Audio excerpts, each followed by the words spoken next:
დაპირებისამებრ, გთავაზობთ ინფორმაციას ხშირ და გავრცელებულ დაავადებებზე და მათ სიმპტომებზე. უყურეთ ვიდეო ახსნას, მიიღეთ მეტი ინფორმაცია და თუ ნახავთ, რომ თქვენს გაქვთ მსგავსი სიმპტომები, მოიწერეთ კომენტარები და დასვით კითხვები. ოსტეოართრიტი. ოსტეოართრიტი, ასევე ცნობილი როგორც ოსტეოართროზი ან დეგენერაციული ართრიტი, არის სახსრების ქრონიკული დაავადება, რომელიც ხასიათდება სასახსრე ხრტილის თანდათანობითი დეგენერაციითა და წვეთით. ეს იწვევს ძვლების სახსარში ერთმანეთთან ხახუნს, რაც იწვევს ტკივილს, შებოჭილობას, მოძრაობის შეზღუდვას და სახსრების ფუნქციონირების დარღვევას. ოსტეოართრიტი ყველაზე გავრცელებული ფორმაა ართრიტისა, რომელიც ძირითადად ხანდაზმულებში გვხვდება, თუმცა შესაძლოა ახალგაზრდებსაც განუვითარდეთ. ოსტეოართრიტის განვითარებაში მრავალი ფაქტორი თამაშობს როლს. ძირითადი მიზეზებია: ასაკის მატებასთან ერთად ხრტილი კარგავს ელასტიურობას და ხდება უფრო მკიფე, რაც ზრდის დაზიანებისა და წვეთის რისკს.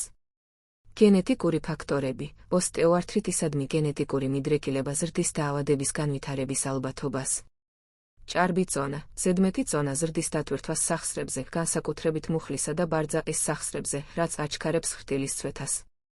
სახსრების ტრავმები, წარსულში მიღებულმა სახსრების დაზიანებებმა, მაგალითად მოტეხილობებმა, ამოვარდნილობებმა ან მყესების დაზიანებამ, შესაძლოა გამოიწვიოს ოსტეოართრიტის განვითარება.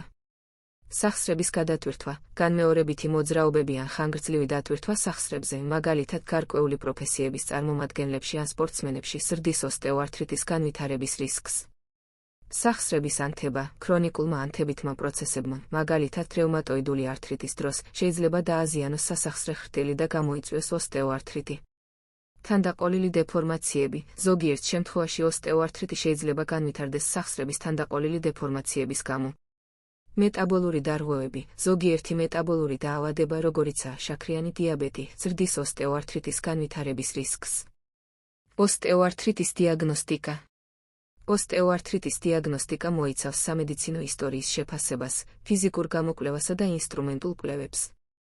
სამედიცინო ისტორია, ექიმი იკვლევს პაციენტის ჩივილებს, სიმპტომებს, დაავადების განვითარების ისტორიას, ასევე ოჯახურ ანამნეზს. ფიზიკური გამოკვლევა, ექიმი აფასებს სახსრების მობილობას, შეშუპებას, ტკივილს, დეფორმაციებსა და კრეპიტაციას, ხმაურ სახსარში მოძრაობისას. რენტგენოგრაფია ხელს უწყობს სახსრების ცვლილებების გამოვლენას, მათ შორის სასახსრე ნაპრალის შევიწროებას, ძვლების კიდეებზე ოსტეოფიტების, ძვლოვანი გამონაზარდების, წარმოქმნას და ძვლის სტრუქტურის ცვლილებებს. მაგნიტურ-რეზონანსული ტომოგრაფია მრთ უფრო დეტალურად აფასებს რბილი ქსოვილების მდგომარეობას, მათ შორის ხრტილს, იოგებსა და მყესებს. ის გამოიყენება იმ შემთხვევებში, როდესაც რენტგენოგრაფია არ არის საკმარისი დიაგნოზის დასადგენად. კომპიუტერული ტომოგრაფია გამოიყენება რთული სახსრების დაზიანებების შეფასებისთვის, მაგალითად ხერხემლის ან მენჯ-ბარძაყის სახსრების ართრიტის დროს.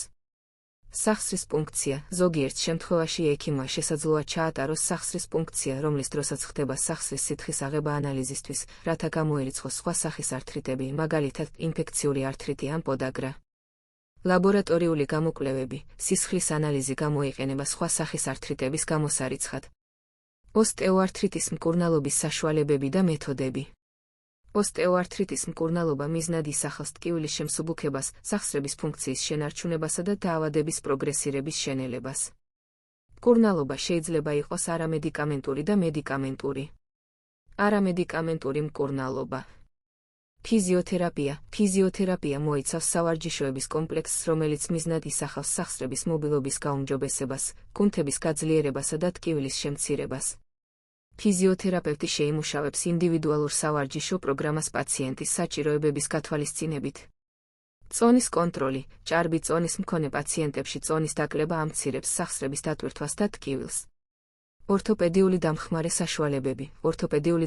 საშუალებები, როგორიცაა ფეხსაცმლის ჩასადგმელი, მუხლის სახსრის დამჭერი ან ხელჯოხი, ხელს უწყობს სახსრების დატვირთვის შემცირებას და სტაბილურობის გაუმჯობესებას.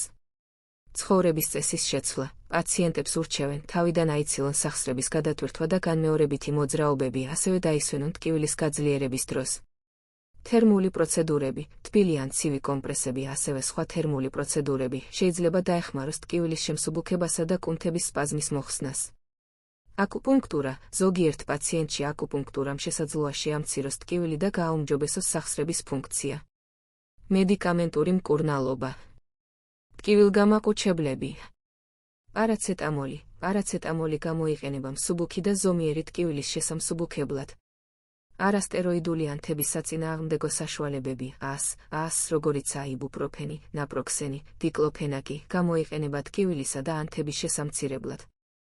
ისინი უნდა იქნას გამოყენებული ექიმის რეკომენდაციით, რადგან შეიძლება ჰქონდეს გვერდითი მოვლენები. კორტიკოსტეროიდები, როგორიცაა პრედნიზოლონი, გამოიყენება ძლიერი ანთების შესამცირებლად. ისინი შეიძლება დაინიშნოს პერორალურად ან სახსარში და ინექციის სახით. ჰიალურონის მჟავას ინექციები გამოიყენება სახსრის შიგნით, რათა გააუმჯობესოს სახსრის სითხის სიბლანტე და შეამციროს ხახუნი სახსრის ზედაპირებს შორის. ქონდროპროტექტორები, როგორიცაა გლუკოზამინი და ქონდროიტინი, ზოგჯერ გამოიყენება ხრტილის აღდგენის ან დაზიანების პროგრესირების შენელებისთვის, თუმცა მათი ეფექტურობა საკამათოა.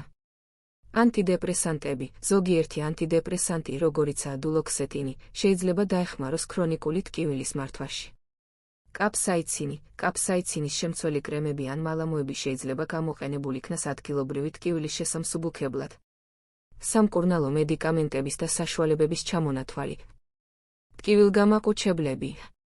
პარაცეტამოლი, აცეტამინოფენი, იბუპროფენი, ნაპროქსენი, დიკლოფენაკი, ცელეკოქსიბი.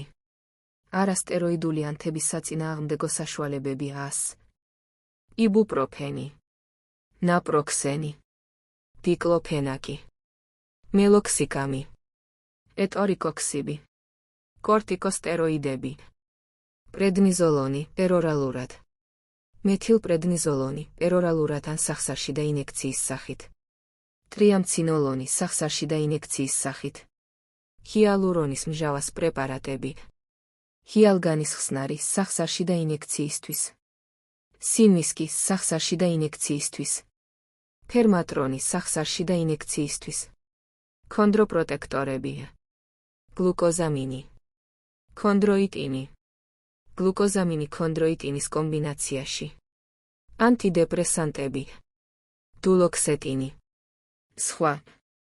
კაფსაიცინის კრემი ან მალამუ.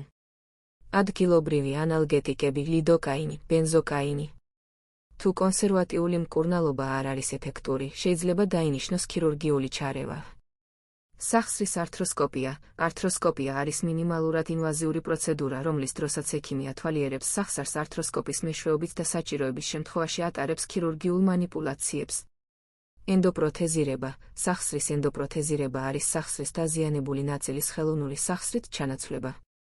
იგი გამოიყენება მძიმე შემთხვევებში, როდესაც სხვა მეთოდები არ არის ეფექტური. რჩევები. რეგულარული ვარჯიში, მათ შორის დაბალი ინტენსივობის ვარჯიშები, როგორიცაა ცურვა, სიარული და ველოსიპედით სეირნობა, ხელს უწყობს სახსრების მობილობის შენარჩუნებას და კუნთების გაძლიერებას. ჯანსაღი წონის შენარჩუნება ამცირებს დატვირთვას სახსრებზე და ხელს უწყობს ტკივილის შემცირებას. ბალანსირებული კვება, დაბალანსებული კვება, რომელიც მდიდარია ხილით, ბოსტნეულით, მარცვლეულით და ჯანსაღი ცხიმებით, ხელს უწყობს ანთების შემცირებას და საერთო ჯანმრთელობის გაუმჯობესებას. ადეკვატური დასვენება, საკმარისი დასვენება ეხმარება ორგანიზმს აღდგენაში და ხელს უშლის სახსრების გადატვირთვას. ექიმთან რეგულარული კონსულტაცია, რეგულარული ვიზიტები ექიმთან ხელს უწყობს დაავადების მიმდინარეობის კონტროლს და მკურნალობის ეფექტურობის შეფასებას. თავიდან აიცილეთ ტრავმები, ეცადეთ თავიდან აიცილოთ სახსრების ტრავმა და დაზიანება. დასვით თქვენი კითხვები ჯანმრთელობის შესახებ კომენტარებში. ასევე მოგწერეთ კომენტარებში, რომელ დაავადების შესახებ გსურთ მოგიმზადოთ ინფორმაცია. არ დაგავიწყდეთ გამოიწერეთ ჩვენი არხი, რათა შეიტყოთ უფრო მეტი სხვადასხვა გავრცელებულ დაავადებაზე და მათი მკურნალობის შესახებ. გისურვებთ ჯანმრთელობას.